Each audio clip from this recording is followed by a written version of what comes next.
Hello नमस्कार. स्वागत आहे तुमचं नाशिककर कोमल या मराठमोळ्या यूट्यूब चॅनलवर. मंडळी, आपल्या प्रत्येकाच्या घरामध्ये देवघर असतं.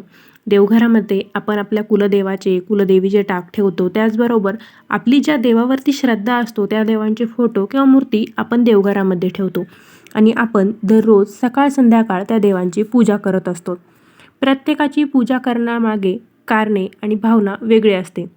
परंतु आपण जर लक्ष दिलं तर असं एक लक्षात येईल की भाव कोणताही असो, पण आपण प्रत्येकाच्या घरात नित्यनियमाने देवपूजा केलीच जाते. बरेच जण आपल्या देवघरामध्ये एक पाण्याने भरलेला तांब्या किंवा कलश ठेवतात. तर हा कलश आपण देवघरामध्ये ठेवतो, तर त्याचं कारण काय असेल? कलश, पाण्याने भरलेला तांब्या आपण जर देवघरामध्ये ठेवला तर नक्की काय घडतं? आणि एक चूक जर आपल्याकडून झाली तर आपल्या घरात येणारी लक्ष्मी पाण्यासारखी नष्ट होते. तर आपण देवघरामध्ये तांब्या भरून ठेवला तर त्यामुळे काय होतं? तांब्या कधी भरून ठेवायचा? त्या पाण्याचं काय करायचं? अशी डिटेलमध्ये सर्व माहिती मी तुम्हाला आजच्या व्हिडिओद्वारे सांगणार आहे. तर त्यासाठी तुम्ही व्हिडिओ संपूर्ण बघा. व्हिडिओ बघत असताना कमेंटमध्ये गणपती बाप्पा मोरया, मंगलमूर्ती मोरया असं नक्की लिहा. चला तर मग आजच्या व्हिडिओला सुरुवात करते. जर पाण्याने भरलेला तांब्या आपण देखील आपल्या देवघरात ठेवला तर आपल्या घरातील वास्तुदोष दूर होतात आणि घरामध्ये सुखसमृद्धीचं आगमन होतं. काही जण आपल्या घरामध्ये सुखसमाधान यावे म्हणून दररोज देवांची पूजा करतात. काही जण आपल्या मनोकामना, काही इच्छा असतील तर ती पूर्ण होण्यासाठी देवाकडे प्रार्थना करतात. आणि काही जण फक्त भगवंतावरील श्रद्धा आणि भावामुळे त्यांना पूजत असतात. प्रत्येकाची पूजा करण्याची कारणं ही वेगवेगळी असू शकतात. आपल्या हिंदू धर्मशास्त्रानुसार देवघरामध्ये पाण्याचा कलश भरून ठेवणे खूप शुभ मानले जाते. तर हा कलश कसा भरून ठेवायचा, कधी भरून ठेवायचा, कोणत्या बाजूला ठेवायचा, त्या पाण्याचं काय करायचं, अशी सगळी माहिती मी तुम्हाला आता सांगते. तांब्यात आपण जे पाणी भरून ठेवतो तर त्यासाठी तुम्ही तांब्याचा तांब्या वापरू शकता किंवा चांदीचा तांब्या वापरू शकता. तांब्यातील जे पाणी असतं ते खूप पवित्र मानलं जातं. त्यामुळे काय होतं, आपल्या घरामध्ये सकारात्मक ऊर्जा पसरवते. दररोज देवपूजा झाली की तुम्ही एक तांब्याभर पाणी आपल्या देवघरामध्ये, देवघराच्या उजव्या बाजूलाच भरून ठेवायचा आहे तो पाण्याचा कलश. त्यामुळे आपल्या घरात सकारात्मक ऊर्जा पसरते आणि वातावरण शुद्ध ठेवायला ते पाणी मदत करत असतं. पाणी हे शांततेचं प्रतीक आहे आणि जर आपण देवघरामध्ये पाण्याचा तांब्या किंवा कलश भरून ठेवला तर त्यामुळे आपल्याला मानसिक शांती मिळते. घरातील वातावरण देखील शांत राहतं. देवपूजा झाली की तुम्ही दररोज तांब्या भरून ठेवायचं आहे आणि देवपूजेपूर्वीच हे पाणी, दररोज सकाळी देवपूजेपूर्वी तुम्हाला हे पाणी बदलायचं आहे.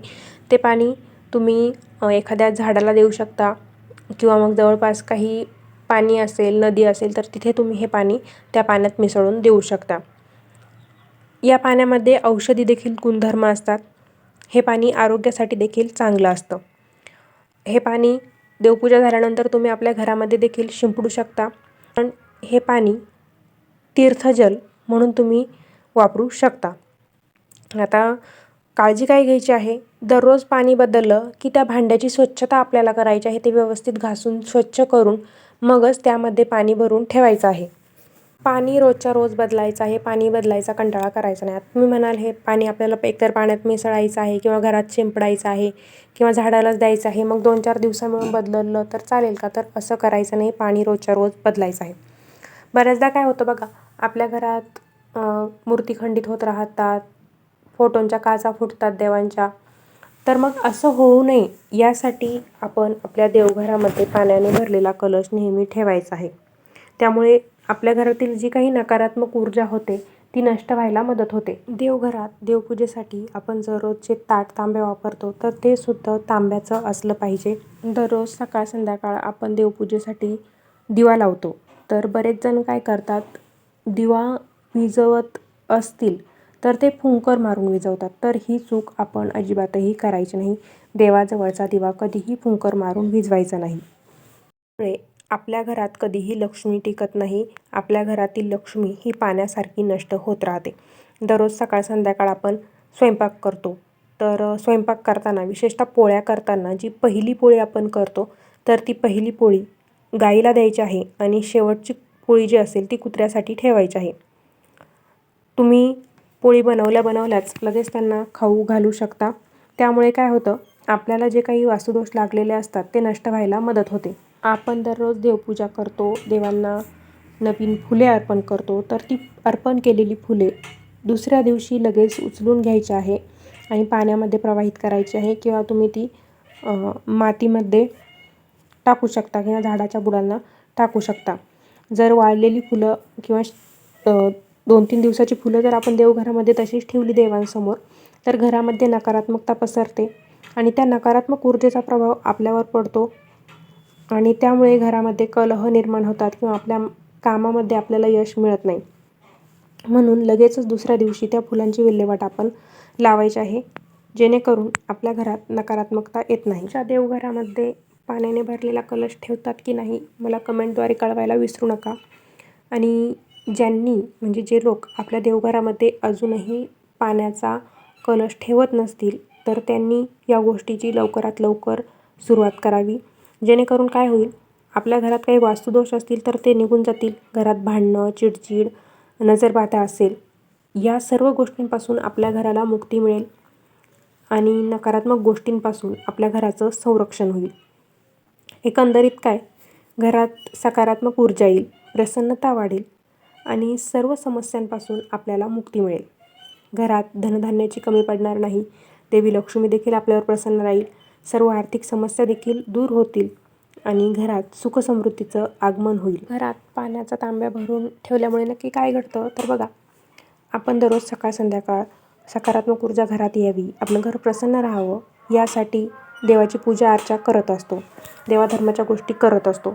परंतु काय होतं, नकळत आपल्याकडून एखादं असं कृत्य घडतं की त्यामधून आपल्या घरात नकारात्मकता येतच असते. मग आपण कितीही प्रयत्न केले तरी घरामध्ये नकारात्मकता ही येतच असते आणि आपल्या घरामध्ये कलह निर्माण होतात किंवा वास्तुदोष निर्माण होतात. हे जे तांब्याभर पाणी आहे, ते पाणी घरातील नकारात्मकता शोषून घेण्याचं काम करतं. त्यामुळे आपण आपल्या देवघरामध्ये तांब्या भरून पाणी नक्कीच ठेवायला पाहिजे. आपल्या घरामध्ये कोणीही येत राहते, बाहेरची व्यक्ती. आपल्याला माहीत नसतं कोणाची नजर कशी असेल, कोणाची कशी असेल, कोणाचं आपल्या घराविषयी काय मत आहे. हे तांब्याभर पाणी आपल्या घरातील सर्व नकारात्मक गोष्टी शोषून देण्याचं काम करत असतं. समोरून जी काही नकारात्मक ऊर्जा येते, ते सर्व नकारात्मक ऊर्जा हे पाणी शोषून घेतं. त्यामुळे दररोज सकाळ संध्याकाळ देवपूजा करताना हे पाणी तुम्ही बदलायचं आहे. अभिमंत्रित झालेलं जे पाणी आहे ते दररोज सकाळी न विसरता देवपूजेच्या वेळी बदलायचं आहे. किंवा तीर्थ म्हणून तुम्ही आपलं हे पाणी घरामध्ये देखील शिंपडू शकता. फक्त टॉयलेट बाथरूम वगळून घरातील इतर कोपऱ्यांमध्ये तुम्ही हे पाणी शिंपडायचं आहे. वास्तुशास्त्रामध्ये खूप नियम सांगितलेले आहेत, पण सर्वच नियम आपल्याकडून पाळले जात नाही. पण जेवढे शक्य होतील तेवढे नियम आपण जर पाळले तर आपल्यावर कोणतंही संकट येत नाही, आपल्या घरात नकारात्मक ऊर्जाही प्रवेश करत नाही. म्हणून आपल्याला जेवढे शक्य होईल तेवढे नियम आपण पाळत राहायचे आहे. त्यामुळे आपल्याला समस्यांना तोंड द्यावं लागत नाही. असे छोटे छोटे नियम आहेत, ते जर आपण पाळले तर आपल्या घरात कायम सकारात्मक ऊर्जा राहते. तर असंच हे तांब्याभर पाण्याचा नियम देखील आपल्या वास्तुशास्त्रामध्ये सांगितलेला आहे. तुम्ही जर हा नियम पाळत नसाल तर आजपासूनच हा नियम पाळायला सुरुवात करा आणि बदल अनुभवा. तर आजच्या व्हिडिओमध्ये देवघरात जर आपण तांब्याभर पाणी ठेवलं तर त्यामुळे काय घडतं, अशी माहिती जाणून घेतलेली आहे. व्हिडिओ माहितीपूर्ण वाटला असेल तर लाईक करा, शेअर करा. चॅनलला अजून सबस्क्राईब केलेलं नसेल तर सबस्क्राईब करा. पुन्हा भेटूया अशाच एका नवीन व्हिडिओसोबत. धन्यवाद.